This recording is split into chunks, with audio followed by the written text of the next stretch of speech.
وصلى الله وسلم على سيدنا محمد خاتم الأنبياء وحبيب رب العالمين أبي القاسم الأمين وعلى آله وصحبه أجمعين.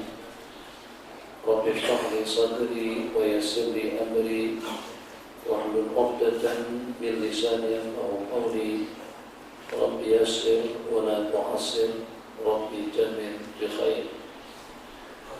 يقول الحبيب المصطفى صلى الله عليه وسلم افترقت اليهود على 72 فرقة وستفترق أمتي على 73 فرقة كلهم في النار إلا واحدة وهم ما عليه أنا وأصحابي أو كما قال رسول الله صلى الله عليه وسلم.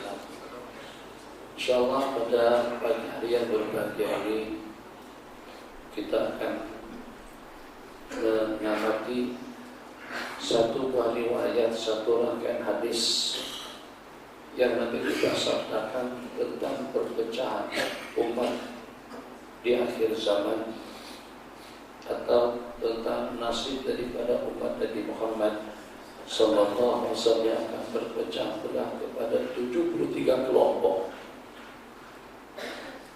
Iftaraqatil Yahud telah berpecah belah kaum Yahudi kepada 72 kelompok dan umatku akan berpecah belah kepada 73 kelompok, semuanya akan masuk neraka. Illa wahidah, kecuali satu.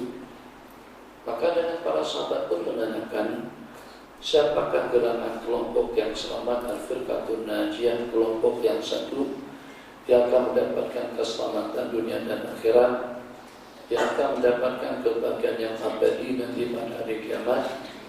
Jawabannya sangat-sangat sederhana dan jelas daripada baginda Rasulullah SAW.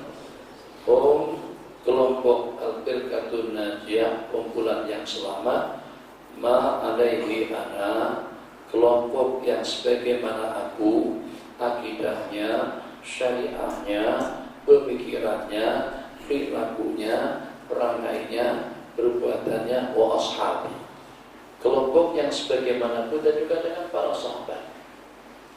Jadi dari sinilah dengan kita perlunya mengamati dan juga mempelajari akidahnya baginda Nabi, keimanan dan tauhid yang dibawa oleh beliau yang Nabi kita sampaikan kepada umat dengan perantaraan ayat suci Al-Quranul Karim dan juga dengan perantaraan hadis-hadis Rasulullah sallallahu alaihi wasallam. Ma'alai ana wa ashabi, berarti telah berdiri daripada para sahabat yang disebut dengan salafun saleh. Jadi sebelum dengan kita lanjutkan perbincangan kita, generasi dan juga dengan umat atau kumpulan yang terdahulu, as-sabiqun dan awwaluna minal muhajirin wal ansar, golongan yang terdahulu dan yang pertama di kalangan kaum muhajirun dan ansar, radhiyallahu anhum walladzina tabi'uhum bi ihsan radhiyallahu anhum wa radu an. Jadi kumpulan yang terdahulu dan yang pertama di kalangan muhajirun dan ansar, dan juga dengan kumpulan yang mengikuti jejak langkah mereka, Allah telah restu dan ridha kepada mereka. Radhiyallahu anhum wa radu anhum, dan juga mereka ridha kepada Allah Jalla wa ala. Jadi ridha daripada Allah berarti rahmat, berarti surga, itu jaminan kebahagiaan yang abadi bagi mereka. Inilah kumpulan yang dengan puak-puak Syiah, baik Syiah yang zaman dahulu ataupun juga dengan Syiah zaman sekarang, yang dikafirkan, yang ditafsirkan, yang ditadlil, yang dikatakan sesat sama mereka. Kumpulan yang telah mendapatkan jaminan rahmat dan maghfirah, kumpulan yang telah mendapatkan jaminan surga daripada Allah Jalla wa'ala. Itu dikenakan karena apa? Apakah disebabkan karena hasud? Apakah disebabkan karena iri dengki? Apakah disebabkan karena kesal? Apakah disebabkan karena perkara-perkara lainnya?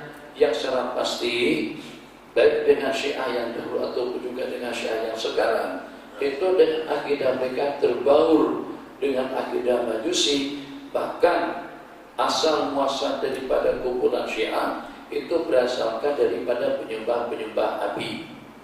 Jadi dikatakan di antara daripada asbab bagaimana dengan mereka sampai memasukkan beberapa pahaman-pahaman yang tidak betul ke dalam agama kita, itu disebabkan dengan rasa hasud dengki mereka kepada kaum muslimun yang seketika di zaman Khalifah Umar secara khusus Futuhat Islamiyah, jadi kemenangan demi kemenangan yang telah diraih oleh kaum muslimun daripada daerah kepada daerah, daripada kampung kepada kampung, daripada negara kepada negara, sehingga dengan kekuatan Parsi dan Rum melutut di bawah kekuatan Islam pada seketika itu. Jadi dengan api yang disumpah oleh mereka itu di depan mata kepala mereka ternyata dipadamkan.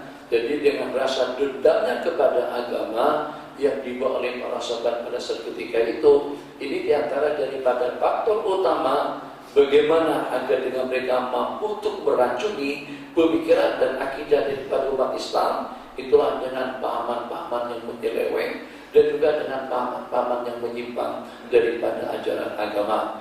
Di antaranya berkenaan dengan wilayatu baginda Ali, wilayatu Ali, pentauliaan, pengkhilafahan kepada baginda Ali karamallahu wajhah. Bukan setakat itu saja, yang diantaranya mereka mengatakan baginda Ali lah yang lebih berhak untuk menjadi khalifah. Bahkan ada di antara daripada mereka yang melampau sampai menuhankan Sayyidina Ali karamallahu wajhah. Ini di antara daripada akidah mereka. Dan juga di antara lain tentang pengismahan para al-a'imah.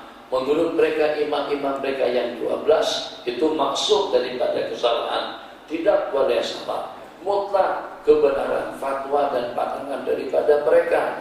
Di antara daripada akidah mereka, Al-Quran yang ada dengan kita sekarang ini tidak cukup. Itu hanya dalam 1/3-nya saja. Sementara masih ada 2/3 yang dibawa dan yang akan disampaikan oleh Imam Al-Muqtadar, imam mereka yang ke-12 yang menghilang pada masa usia 4 tahun.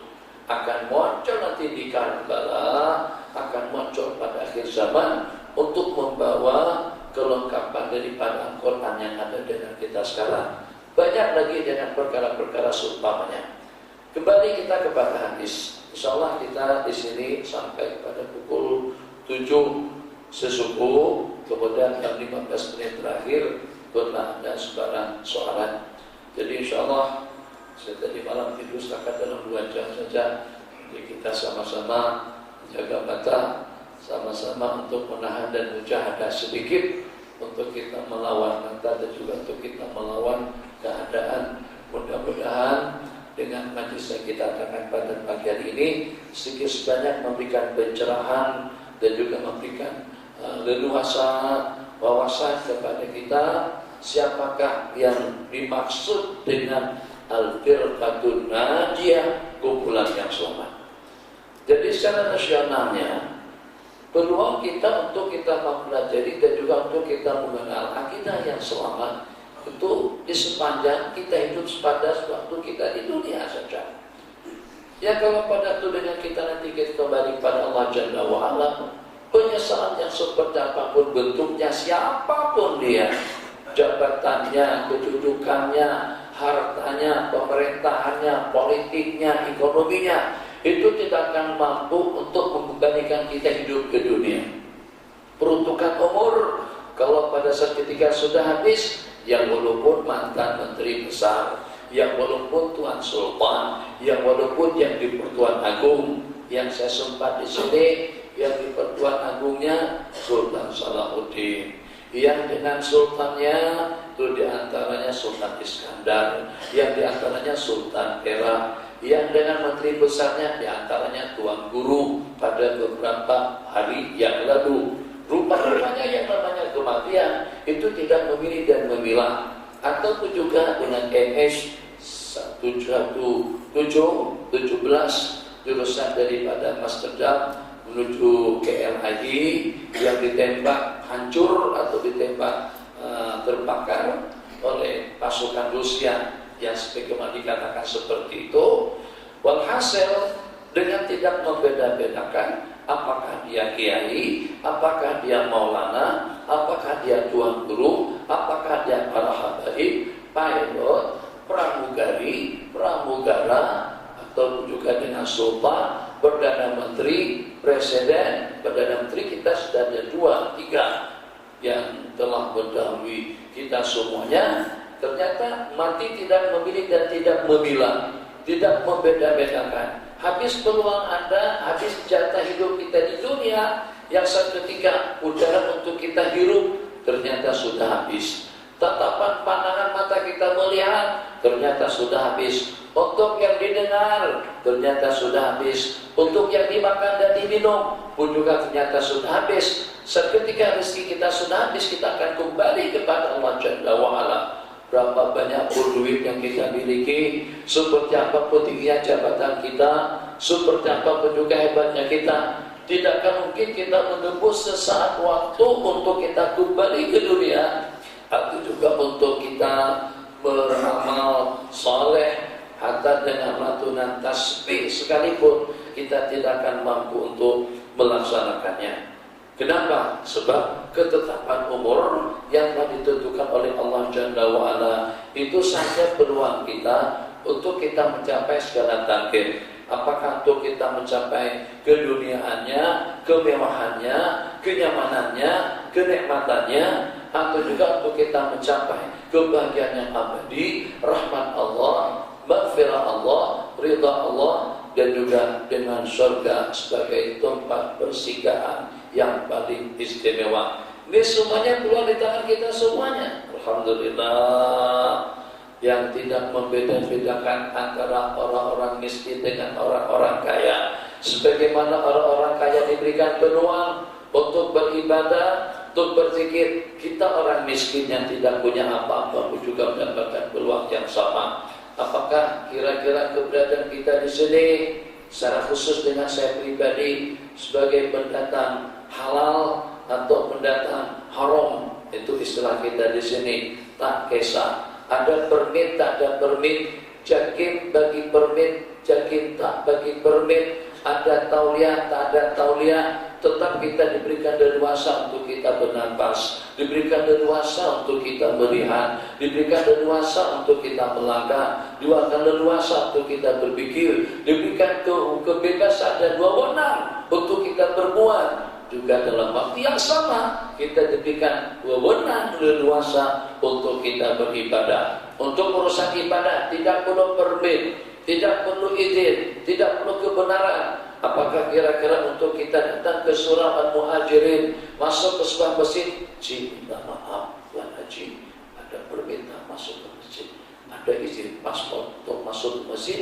coba tolong dicop dulu di depan gerbang sana. Tak ada yang seperti itu. Assalamualaikum Ibu Haji, Makci, atau juga Datin, atau juga dengan siapa, minta maaf, setakat nak tahu, setakat nak pastikan saja. Datin buat paspor masuk masjid itu tidak ada. Urusan ibadah tidak perlu permit, urusan ibadah tidak perlu zikir, urusan ibadah tidak perlu kebenaran. Kenapa? Sebab leluasa untuk kita mengubudiakan diri kepada Allah Jalla wa'ala tidak terhad dengan masjid, tidak terhad dengan bacaan, tidak terhad dengan ceramah, tidak terhad dengan tilawah. Kita boleh mengubudiakan diri kita kepada Allah dengan segala aktiviti dan juga dengan segala kegiatan.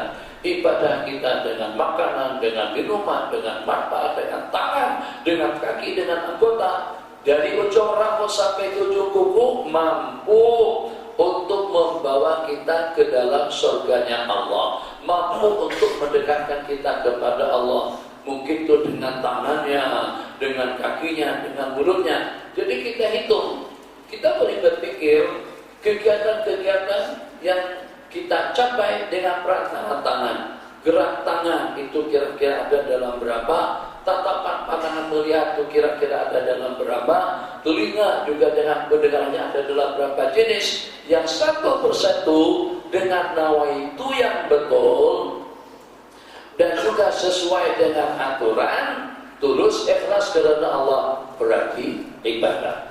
Jadi bila akan disebut ibadah kalau seandainya ikut aturan tepat pada waktu dan juga cara melaksanakannya. Sedikit saya menyimpang, mudah-mudahan dengan cerita ini ngantuknya hilang. Mujahadah pengajian subuh ini, Masya Allah, tabarakallah. Wa nahan nasa 'anil hawa fa inna jannata hiyal ma'wa. Jadi salah seorang daripada warga Mesir, dia anak muda, darah muda, semangat muda, kadang-kadang susah untuk ditata dan diatur. Dengar hadis langsung dipegang dan juga diamalkan tanpa mengetahui cara pengamalannya itu seperti apa. Jadi dengan remaja tadi itu sedang duduk di depan Syekhuna Syekh Muhammad Ghazali. Ceritanya daripada Syekh Ali, Habib Ali Al-Jufri. Si anak desa ketika Syekh Muhammad Ghazali, salah satu daripada ulama besar Mesir, sudah meninggal sejak pada beberapa tahun yang lalu. Syekh Muhammad Ghazali lagi sedang bersyarah, sementara dengan si anak dia senantiasa main siwak. Rok, kayu arak lah, bukan terus gigi dah, kayu arak. Jadi lo biarkan saja lah, ini anak muda dari kita mama, biarilah dia dengan siwak yang bukan sangat itu orang Arab yang memang hobi siwak. Itu kadang-kadang siwak itu digigit di mulut sama dengan kita pada itu merokok, digigit saja ngap. Jadi kayu arak tadi itu dibiarkan saja di mulut. Kadang-kadang dimainkan, digosokkan, kadang-kadang dia biarkan di mulut. Seperti orang yang menggila. Syekh Muhammad Ghazali sudah tak tahan tengok keadaan yang semacam itu. Sebab itu akan mengganggu konsentrasi saya. Saya bersyarah, saya menjelaskan. Dia main siwak, rak. Akhirnya kata beliau, ya akhi, berhentilah menggunakan kayu miswak. Si anak tadi itu langsung naik angin. Kata dia, asyiwak kusona. Syekh pun betul menundukkan pandangan. Siwak itu sunnah. Syekh setelah itu menundukkan pandangan, senyap dan diam. Beberapa waktu kemudian, kata kuat Syekh di hadapan orang ramai, cabut bulu ketiak pun juga sunnah. Tapi kalau tidak kena waktunya, kalau tidak tepat dengan caranya, menjadi tidak elok dan juga tidak cantik. Orang pun pada tenggelam semuanya. Ya memanglah. Takkan dengan kita pada masa kita di pengajian di sini, tangan sambil masuk ke kerja kita cabut satu persatu. Memang cabut bulu kerja itu sunnah, tapi bukan di masjid tempatnya. Macam itu juga dengan siwak. Nabi kita bersabda, as-siwak mubarakatun lil fam. Siwak itu pembersih mulut, betul. Dan juga Nabi kita bersabda untuk menjelaskan waktunya secara khusus, laula an asyqa ala ummati la amartu bisiwak inda kulli salatin. Kalau aku tidak ingin menyusahkan umatku, niscaya mereka akan aku perintahkan untuk bersiwak pada tiap kali sembahyang, riwayat pada tiap kali mengambil air wudu. Jadi agar dapat kita pastikan itu adalah ibadah yang ada gejalanya, yang ada balasannya nanti pada hari kiamat, maka pastikan 3 perkara yang kita sebutkan tadi. Yang pertama, sesuai dengan aturan. Yang kedua, sesuai dengan waktunya. Yang ketiga, dilaksanakan tulus ikhlas karena Allah Subhanahu wa ta'ala. Kembali, ya Allah ya Arhamar Rahimin, al-firqatul najiyah, kumpulan yang selamat. Kumpulan yang selamat ini bukan cerita. Ini adalah perjalanan hidup kita masing-masing. Harus dengan kita pandai dan tepat dalam menentukan dan juga dalam memilih. Sebab untuk kembali ke belakang, untuk kembali ke dunia, itu sudah tidak ada peluang kedua dan ketiga. Siapapun kita, dan kita bayar, kita tebus seperti apapun banyaknya, Malaysia dengan segala kekayaannya, tidak, dunia dengan segala kemewahannya tidak akan mampu untuk kita menebus sesaat waktu kalau dengan jadwal umur kita sudah habis. Itu kita kena pahami. Tidak ada pengecualian yang terkecuali. Jadi kalau seperti itu, Kita harus mendapatkan pilihan yang tepat, akidah yang betul, akidah yang benar, akidah ahli sunnah wal jamaah. Seperti apa akidahnya? Itulah jalan yang kita mohon pada tiap kali kita membaca Fatihah, yang kita mohon pada waktu kita melaksanakan sembahyang 5 waktu dengan nawafilnya, qabliyah dan ba'diyahnya, dan juga dengan jenis-jenis sembahyang sunat lainnya. Ihdinas siratal mustaqim, bimbinglah kami kepada jalan yang lurus dengan akidahnya, jalan yang lurus dengan syariahnya. Jadi pada suatu ketika dulu saya pernah mendengar salah seorang daripada ulama kita berceramah. Jadi katanya di antara daripada perkara yang pelik nanti di akhirat, atau di antara daripada sikap dan perilaku manusia yang tidak tepat, atau juga yang tidak wajar, yang itu di dunianya pun jarang-jarang berlaku, bekerja dengan emas tapi minta digaji dengan Asia. Dia sebagai pilot di mana dengan emas, tapi minta gajinya dengan Garuda. Enggak, kalau kerja dengan Garuda lah yang bayar.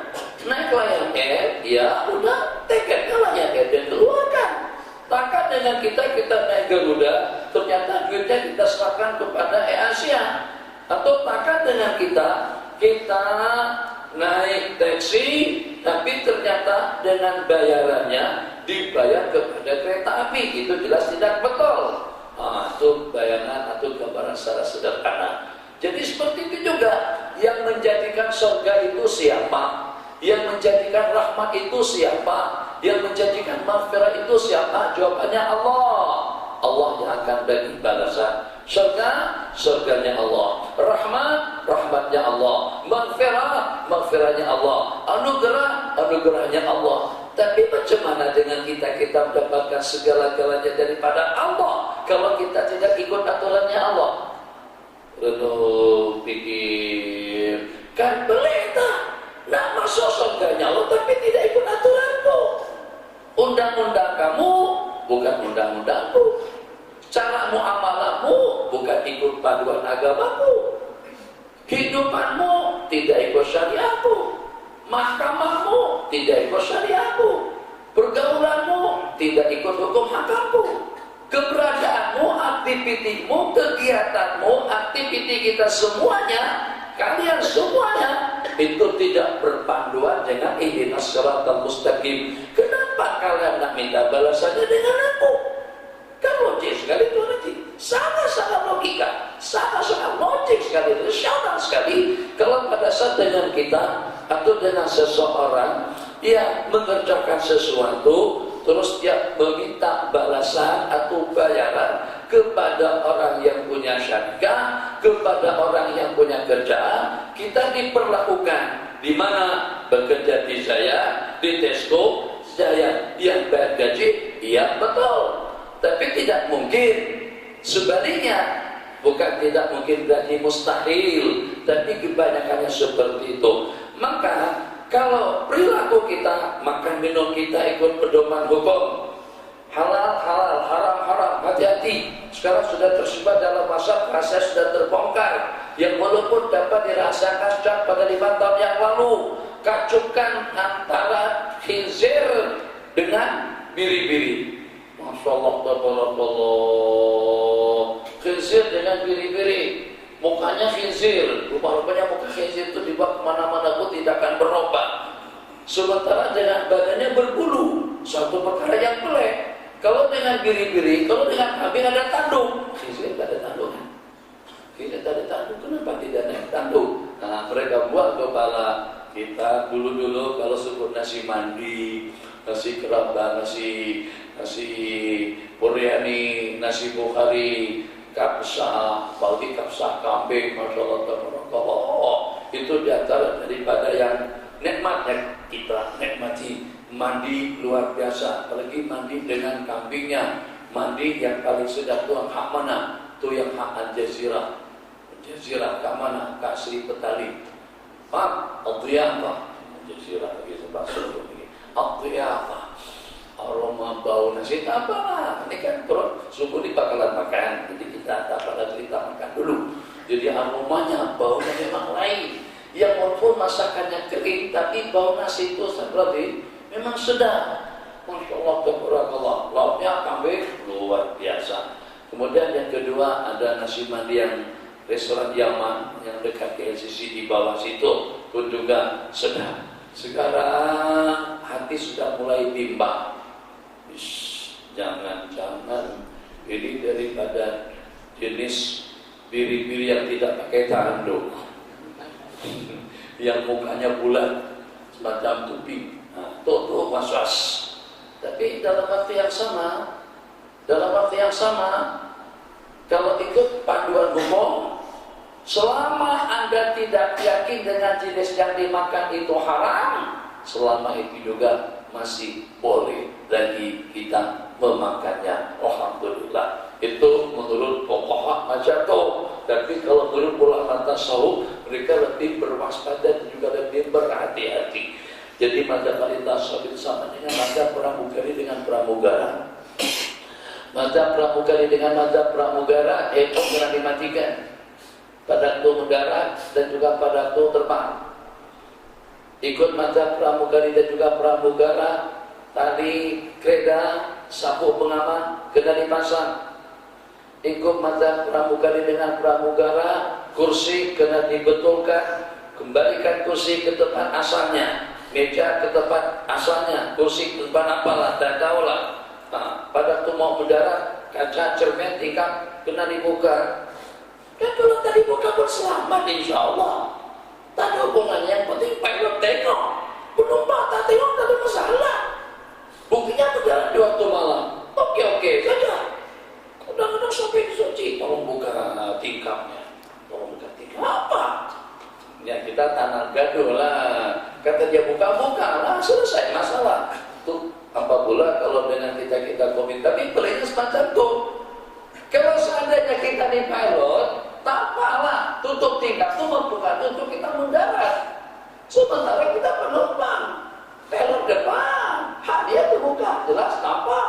Kalau penumpang semuanya tutup tingkap pun tidak ada masalah. Tapi karena terlampau berhati dan waspadanya pramugari dengan pramugara untuk keselamatan penumpang, kursi disuruh dibetulkan, meja kembali ke tempat asal, tali kereta kena pakai, handphone dimatikan. Itu mazhab pramugari-pramugara. Ikut mazhab ahli tasawuf memang berhati-hati dan berwaspada. Ikut mazhab ahli hukum, ahli fikih, selama Anda tidak yakin itu khinzir, selama Anda tidak yakin itu haram, selama Anda tidak yakin itu terlarang, selama itu juga kita masih boleh mengambil dan juga masih boleh menerimanya. Katanya uang gaji kita itu daripada uang syubhat, daripada riba ada, daripada perjudian ada, daripada kasbar pun juga ada, daripada pelacuran pun juga ada, tapi juga daripada Petronas ada,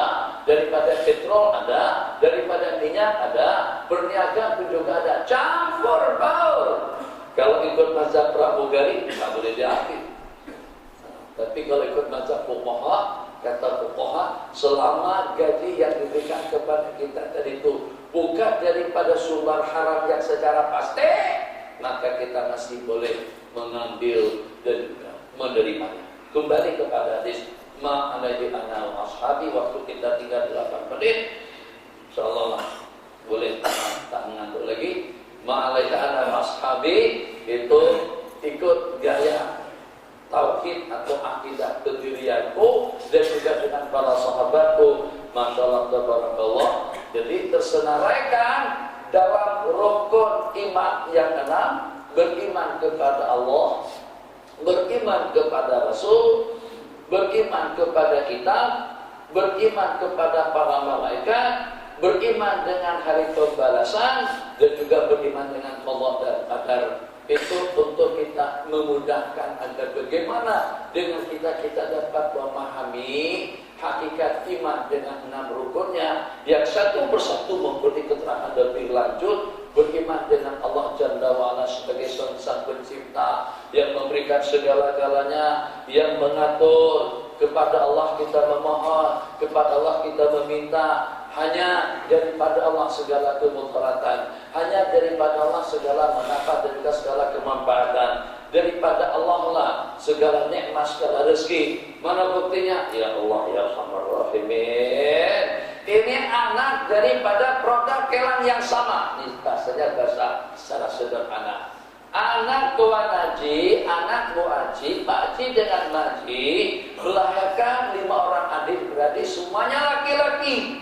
Tapi kenapa yang daripada kelang yang sama, daripada produk yang sama, bir yang sama, mak, ayah dan senak yang sama, tapi ternyata antara 5 beradik itu pertama lupa tidak sama. Pernah tengok apa namanya, jitu atau pesona atau juga saga atau juga wajah atau juga yang baru sekarang ini rupa Honda ekor tapi lugunya proton. Nah, itu kacukan namanya. Itu kacukan. Jadi body haknya Jepun. Sementara logo depan belakang proton. Nah, jadi gara-gara karena logonya tadi itu harganya turun dalam 40.000. Kalau Honda ekor harganya 155 dan hak tutup 115 saja. Nah, tanpa. Jadi kalau nak lebih senang supaya orang samar-samar buang logonya. Jadi orang tak tahu nampak bodi Honda ekor. Alhamdulillah penipuan sedikit. Coba tengok, kita pastikan kalau memang produk daripada Pradua semuanya sama, bodi sama, dalam sama. Kalau ada perbedaan itu sikit-sikit saja. Kalau ada perbedaan sisi, kalau yang sisinya 1.3 semuanya 1.3, bodoh tidak jauh berbeda. Masya Allah, tabarakallah. Tapi ternyata manusia tidak semacam itu.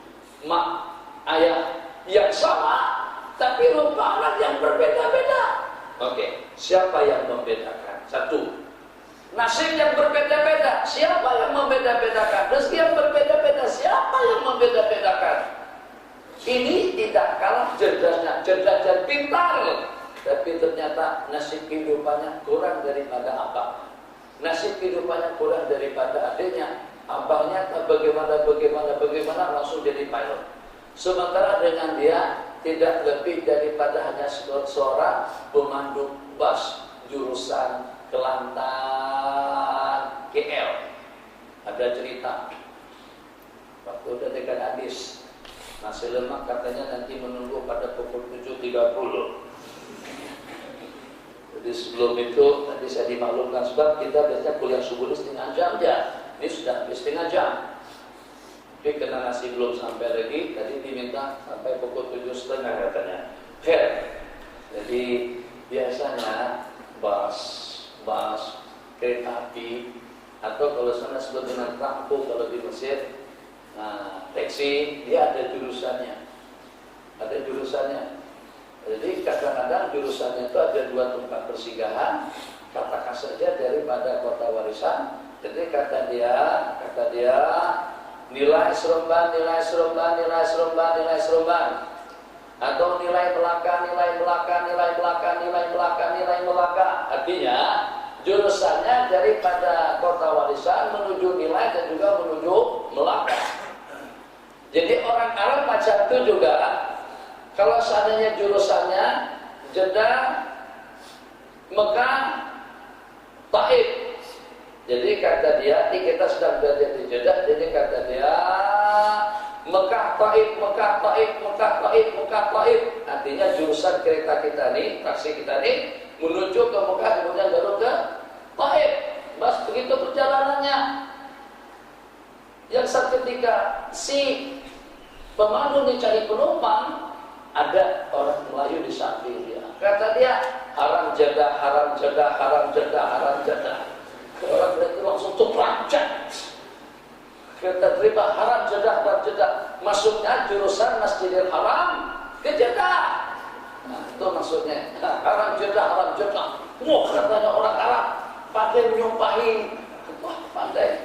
Kan kalau bahasa haram Jeddah itu, nah, kalau masih bilang Siti Dahya, Malaysia haram jeda. Kalau Indonesia bilang brengsek banget, kurang ajar. Begitu kan? Haram jeda itu maksudnya. Oh, terus sangat tuh.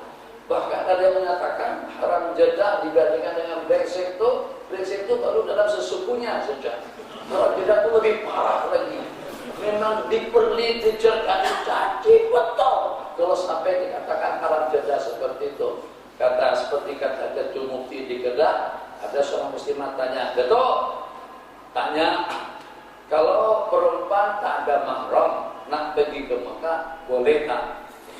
Kalau untuk melaksanakan haji dan umrah tapi tak ada mahram, boleh tak? Jadi kata Datuk menjawab, tidak boleh, itu hukumnya haram. Tapi macam mana kalau tetap juga dia pergi? Dia tahu hukumnya haram, tapi tetap juga pergi ke Mekah tanpa mahram. Jadi kata Datuk menjawab, kalau macam itu haram jadah. Akhirnya saya pun juga melihat sikit-sikit biru rupanya. Saya pun tak mengira, sebab bahasanya kalau asal jadi sekitar itu tidak terlalu parah. Jadi tak luput ya haram jadah biasa saja. Tapi rupanya mana cukup dahsyat ya. Ini tuh semua Malaysia semuanya kan atau hanya sakat aja semuanya. Jadi Menteri Sembilannya, GM-nya terus berharap sudah memang terus sungguh lah. Inna lillahi wa inna ilaihi raji'un. Arab tadi itu bukan setakat sekali dua. Kalau tak penumpangnya tetap sebut baca tuh haram jeda, haram jeda, haram jeda. Oke haji, haram jeda haji, haram jeda, haram jeda. Sama pada waktu kita di musim haji, Mina Arafah, Mina Muzdalifah. Lebih kurangnya seperti itu. Nah, kembali kepada perkara imaniah, untuk kita pastikan akidah Ahlussunnah wal Jamaah bermula dengan masalah ketuhanan, dengan masalah kenabian yang kedua, beriman dengan para nabi-nabi dan rasul, dengan tidak membeda-bedakan antara nabi dengan nabi, sebab kesemuanya itu adalah utusan Allah Jalla wa'ala. Dalam satu dialog, saya nak kongsikan dua benda lagi sebelum kita akhiri. Kalau ada soalan dipersilakan. Ini pertanyaan ditanyakan kepada Syekh Ali Sabuni pada saat belum lagi sedang bersyarah menyampaikan kuliah kepada masyarakat non-muslim campur baur dengan masyarakat Islam. Silakan. Kenapa dalam Islam kaum muslimun itu dibenarkan kawin kepada wanita-wanita Yahudi dan Nasrani, tapi kenapa tidak sebaliknya juga dibolehkan? Kenapa kami orang Kristen Yahudi tidak boleh kawin dengan wanita-wanita muslimah? Jadi beras senyum saja tak mendengar pertanyaan semacam itu. Jadi kata beliau, sebenarnya kami tidak keberatan untuk kami mengawinkan anak-anak darah kami, wanita-wanita muslimah dengan kalian. Yahudikah kamu, Nasranikah kamu, kalau seandainya kalian juga beriman dengan Nabi kami Nabi akhir zaman. Kita umat Islam beriman dengan semua Nabi. Kita beriman dengan Nabiullah Musa, beriman dengan Nabiullah Isa, sementara dengan mereka percaya hanya kepada Nabi mereka saja, tapi tidak percaya dengan kebangkitan kerasulan kenabian Nabi akhir zaman.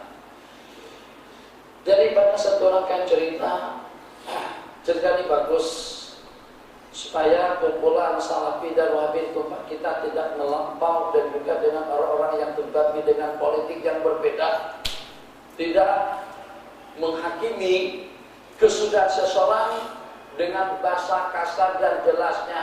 Awak masuk neraka, terkutuk seumur hidup nanti di dalam azabnya Allah Jalla wa'ala.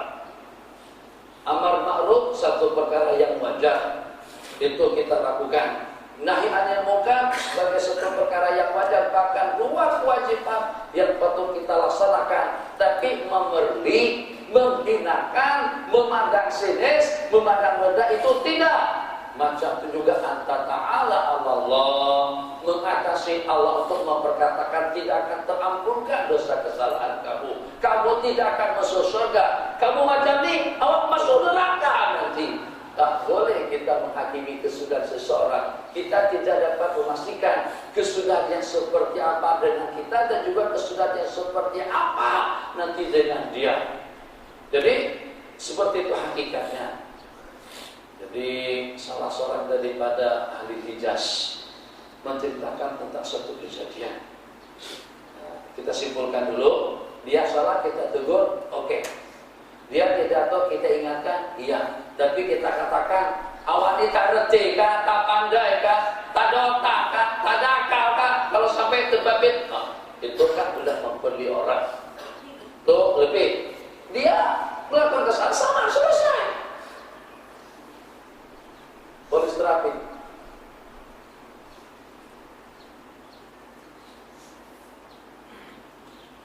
Sambil tengok nomor, saling bagi laluan untuk lewat.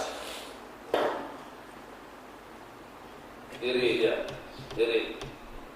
Hingga sampai pada giliran yang tak perasaan tadi itu kelajuan masih dalam 160. Bergeraknya macam itu. Jadi bergerak begini. Tapi pada saat dijumpa kereta yang menyalahi aturan, kelajuan itu paksa ketika C IC dengan lesen yang dia cari. Oke. Di Mesir dia ambil lesen kita. Di Indonesia kena bayar ditomat, kena bayar seketika itu juga. Ya udahlah, kena saman. Bahasa sana kena bahasa Indonesia. Sini kena saman. Bahasa di sana kena telang. Oke lah, telang 200.000. Cari nomor 200.000. Ada 100.000. 200.000 ada lesen. 100.000 masuk poket dia. Dia ambil yang 200, dia ambil yang 100. Katanya halal dia, halal dia. Mau ditanya lagi. Nih, penyalahkan peraturan. Rupa-rupanya hati mereka itu masih bening juga. Tahu ini duit haram. Halal dia, halal ya. Mana halal? Mana boleh kita halalkan? Kalau nak yang halal, bebaskan. Kita jangan disaman.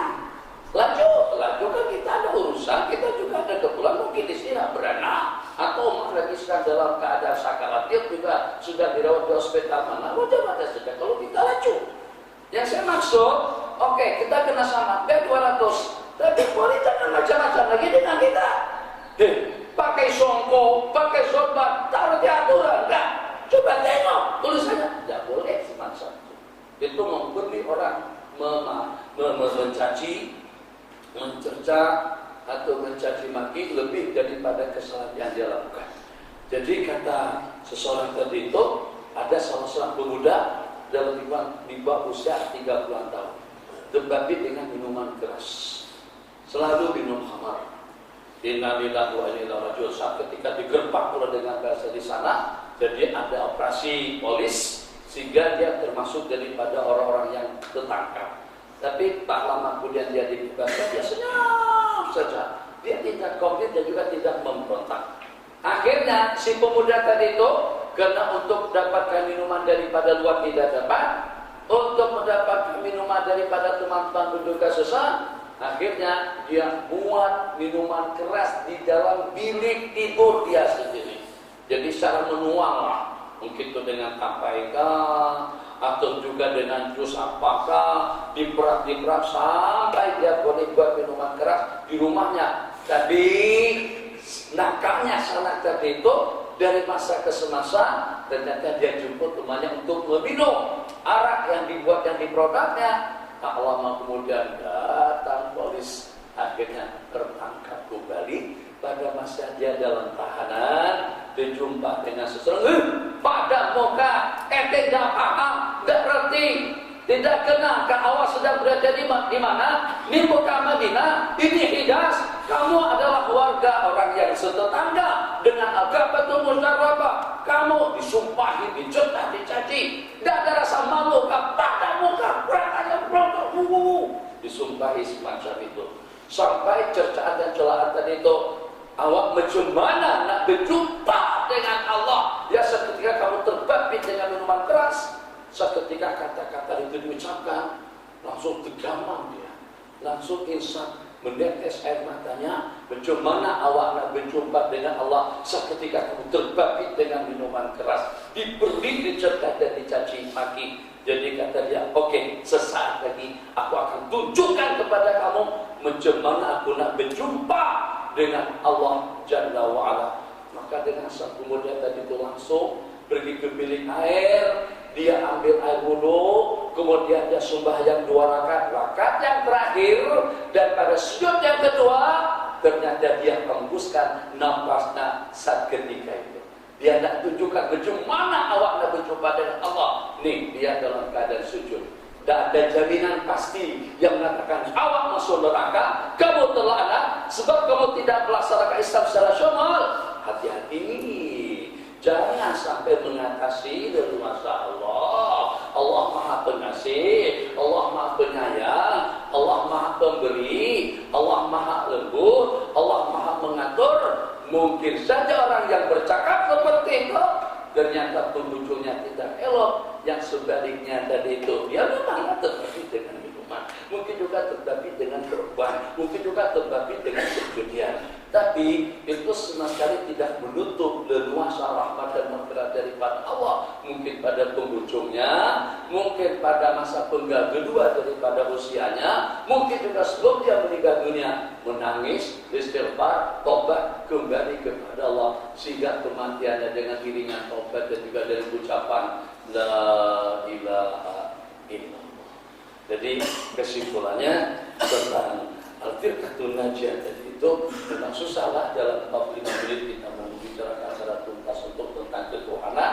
Kemudian yang kedua tentang kerasulan, beriman dengan semua rasul yang diutus. Kemudian yang ketiga beriman dengan segala kitab yang diturunkan Nabi kita bersabda dalam surat Isma amanah bil Quran. Tidak beriman dengan Al-Quran orang-orang yang menghalalkan perkara-perkara yang diharamkannya. Kemudian yang keempat beriman dengan para malaikat. Masya-Allah, tabarakallah, yang dengan kita diawasi, yang dengan kita diperhatikan, yang dengan kita bersama mereka di mana saja kita berada. Apakah di Kameran Halal, apakah di Pangkur, apakah di Gunung Jerai. Gunung Jerai sekarang dalam sebutan orang ramai tentang Gunung Jerai. Karena Nabi Adam katanya turun di Gunung Jerai. Dalam banyak ilmu-ilmu yang patut untuk kita kongsikan kepada orang banyak, tanpa harus dengan kita menyebut bunda karut-marut seperti itu yang tidak dapat kita pastikan kebenarannya. Kemudian kapun mumia Fir'aun itu daripada yang katanya. Kemudian juga dengan armada laut itu dengan kapal yang dibawa oleh tarif India sejumlah tidak kurang daripada 600 buah kapal, itu kayunya dari Kedah semuanya. Jadi telah macam-macam lah.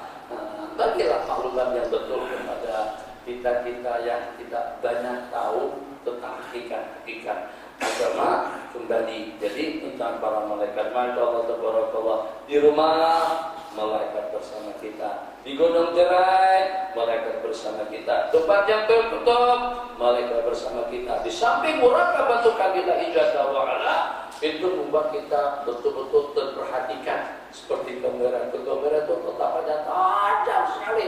Saya akan tasbih, nanti gambarnya terangkan. Saya pusing, mesti terpusing. Saya senyum, nanti senyum. Saya berpaling, mesti akan terpaling.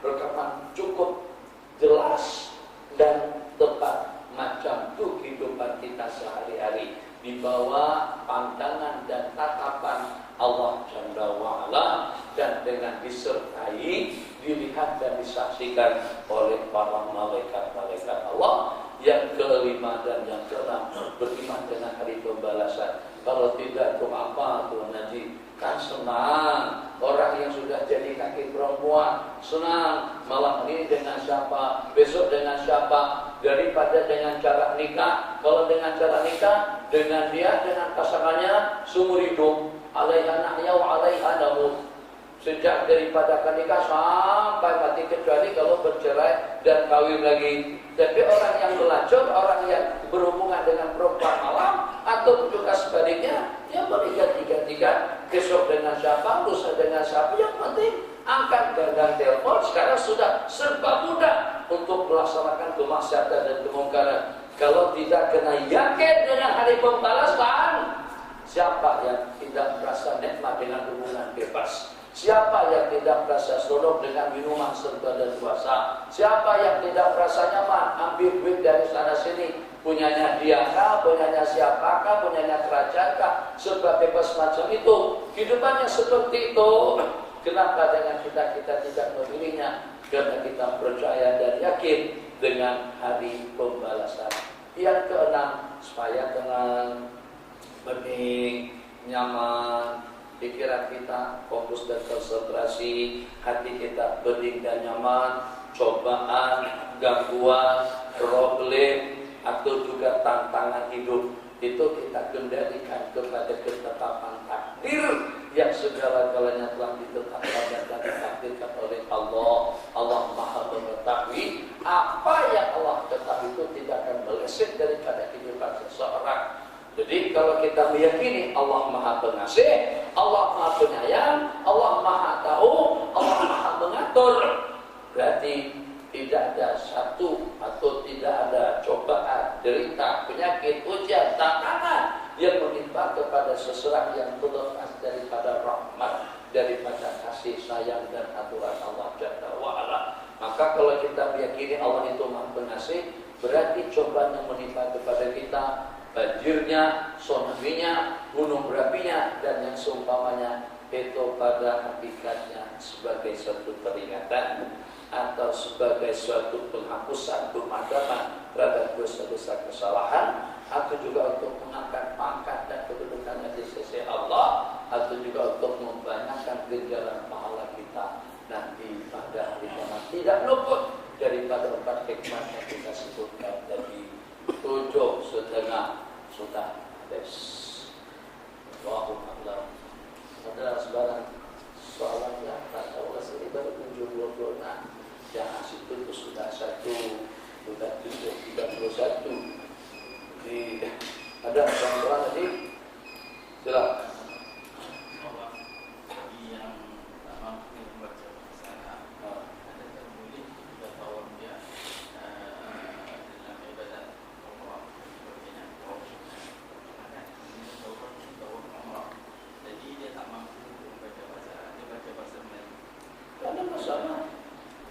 Bagaimana kalau pada waktu kita tawaf? Yang tak boleh itu kalau pada waktu kita sembahyang. Kalau sembahyang tak boleh bahasa Melayu. Jadi baca terjemahan Fatihah. Jadi dengan tasbih tahmidnya kita terjemahkan itu memang tidak boleh. Sebab Nabi kita bersabda, "Sallu kama ra'aitumuni usalli", sembahyang kamu sebagaimana aku sembahyang. Sementara dengan tawaf, pertama dengan baca tidak ada pendapat yang mengatakan hukumnya rukun. Tidak ada pendapat yang mengatakan hukumnya wajib ataupun juga syarat. Tawaf itu hanya sepakat kita berpusing, berputar di sekitar Ka'bah, dimulai daripada Hajarul Aswad dan ditandai juga dengan Hajarul Aswad sebanyak 7 pusingan. Baca Quran, baca tasbih, baca tahmid, salawat, zikir, tahlil, takbir, silahkan saja. Kalau senyap pun sepanjang pusingan yang tadi itu tidak mengapa. Nah, jadi kita orang Melayu kita tak pandai bahasa Arab. Sampai kalau kita baca doa Arab, kita tak paham. Jadi kita harus menghayati. Berarti kalau kita baca doa bahasa Melayu, oh, mereka paham, mereka paham. Mereka juga khusus bahasa Melayu. Kan itu merangkul. Tapi yang saya ketahui malaikat tahu mereka memiliki peralatan-peralatan untuk merekam semua getaran-getaran ibadah yang kita laksanakan. Dan Allah mengetahui semua bahasa. Tidak akan tercampur kok antara bahasa dengan bahasa, antara permintaan dengan permintaan, antara permohonan dengan permohonan. Jadi nak baca bahasa Melayu pada waktu kita berdoa, ya. Nak baca bahasa Arab pun juga ya. Kalau tak nak berdoa pun kita ganti dengan zikir pun juga tidak berdapat. Yang lain, oh, masih sudah disajikan. Sudah, sekarang salat. Imam lain apa? Silakan.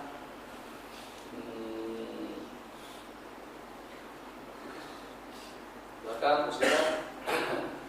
Tak ada khair insyaallah. Jadi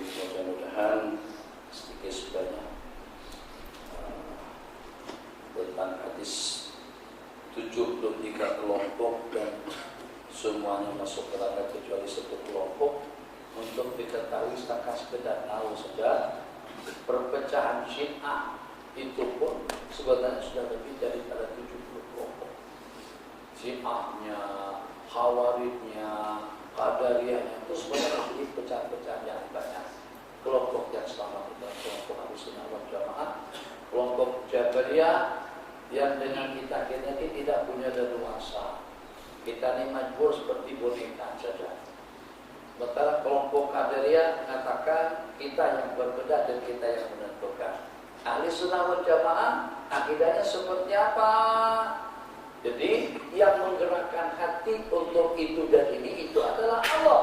Tapi tetap saja yang berbuat itu adalah pilihan kita. Jadi apakah pada waktu kita sembahyang Allah yang sembahyang? Tidak.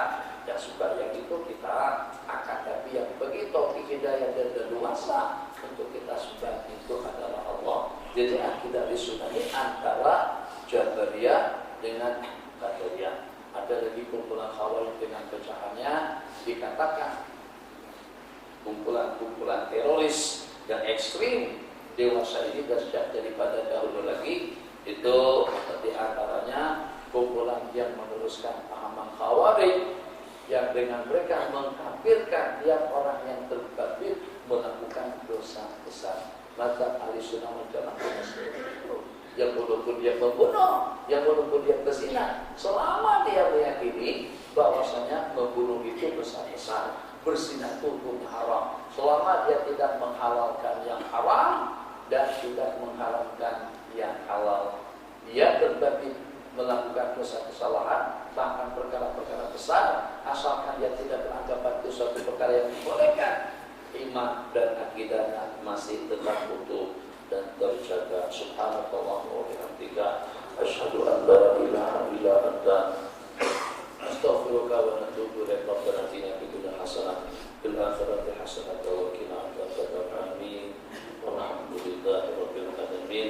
Wa barik lana fi ma razaqtana wa qina adzabannar. Kalau tak ada di rumah